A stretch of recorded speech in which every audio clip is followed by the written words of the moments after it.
Bago ang lahat, tinirana na, tinitigan pa nitong si Anthony Edwards itong si Steph habang nasa bench. Napailing na lang walang magawa. After din, i-demolish at ibaon ng Minnesota yung Golden State sa number 9 position. Another 40-point game kay Anthony Edwards ngayong season at pang-apat na rin siyang player na nasa 25 years old ang may pinakamaraming points. Pang-10 games na rin ni Edwards na meron siyang 40 or more points. Questionable pa si Anthony Edwards before ng game kontra dito sa Golden State. Nasa 42 points, 8 rebounds, 5 assists at 4 out of 9 sa 3-point area si Anthony Edwards.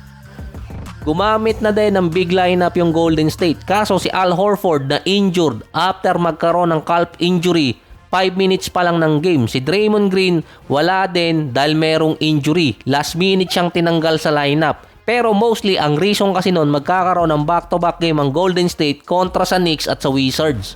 4 ng sunod na talo ang Golden State ngayon. Ang Blazers naman nanalo pa kontra sa Jazz. Usugin ko lang ng konti, baka mabago pa. Sayang din yung 500, baka makasulot pa.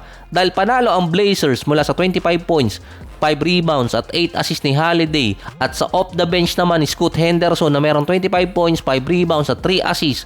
Papatak na 0.5 games na lang ang lamang ng Warriors kontra sa Portland. Kapag natalo pa ang Golden State kontra sa Knicks, makukuha ng Blazers ang number 9 spot at papatak ng number 10 ang Golden State. Sunod na kalaban ng Portland, Philadelphia, tapos Brooklyn at Pacers. Parehong eliminated na rin yung dalawa at pwestuhan na lang para sa draft lottery. Matindi rin naman ang makakalaban ng Portland after ng Brooklyn at Pacers. Kaso mas matindi nga lang yung sa Golden State. Kapag bumagsak ang Warriors ng number 10 at nakalayo ang Portland sa kanila bago makabalik si Steph, magdi-decide na ang Warriors na i-shutdown si Steph sa season para ma-preserve siya sa susunod na taon. Final year na kasi ng kanyang kontrata.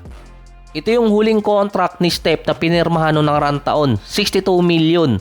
Mga late February, posible makabalik din si Butler at pwede din mag-decide ang Golden State regarding naman kay Porzingis kung i-retain nila. Hindi rin minamadali ng Golden State na pabalikin si Steph. Mukhang yung Warriors ang team na nag-collapse na naman ngayon. Madami kasing team na nagko-collapse ngayong season at marami din yung nakakabawi tulad na lang ng Clippers at Hornets. Ngayon pa lang nag-iisip na kasi ang Warriors sa magiging lineup nila for next season para sa huling taon ng kontrata ni Steph at para sa chance din na ma-preserve yung susunod na season niya. Sa overall, number 12 ang Golden State sa standing para sa mga worst team. Kasama sila sa draft lottery. May chance na makakuha ang Golden State ng isang bigating rookie mula sa mga bigating prospect din. Dadaan pa kasi ng lottery kaya pwedeng makakuha ng at least top 10 or top 12 sa draft lottery. Estimated next week makakabalik na si Steph after yan ng kanyang extra 10 days na recovery time. Kaso based sa report, natatakot ang team na madaliin ang recovery at pabalikin si Steph. Baka kasi bumalik din ang injury niya at baka lalong lumala pa at hindi siya maging healthy sa susunod na taon.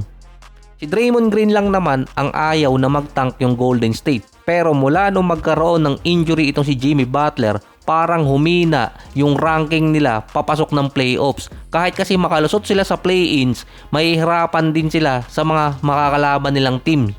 At pwede rin makaapekto sa free agency para sa mga player na gustong pumunta ng Golden State at gusto rin manalo.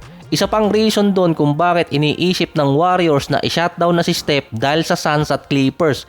Ongoing kasi na posible makaagaw pa ng playoff spot ang Clippers at itong Suns. Ang Clippers parang nasa 7 games na lang ang hahabulin nila. Buti hindi pa nag-o-overhit si Kawhi, naka 28 points, 4 rebounds at 3 assists kontra sa Bulls. Ang senaryo pa ng Clippers, sa 4 na sunod na panalo nila, 3 doon parang ifinid talaga sa kanila. May 3 set kasi ng games doon, Knicks, Minnesota at Bulls. Ang senaryo kasi ng 3 set ng games na yon parang pinalambot muna ng Lakers bago isabak sa Clippers dahil back-to-back game yung 3 set. Naunang labanan yung Lakers na napagod yung ibang player ng 3 team. Tapos yung Clippers kaagaling lang sa pahinga at yung kalaban nila galing sa back-to-back. Kahit sabihin pang hindi ganong kalayo ang nabiyahe nung kalaban nila. Dahil dati ang Clippers ang pinakamala sa schedule lalo na sa later part ng season. Ngayon naman parang sila yung sinuswerte. Sunod pang makakalaban ng Clippers, San Antonio. Tapos susundan ng 2 game sa Pelicans at Dallas. Kaya may chance na makalayo yung Clippers at makaabot naman sa top 6. Naalala ko pa pala, nasa Clippers pa itong si Bradley Beal at injured buong season. Mas okay na siya ang maging alay, wag lang si Kawhi.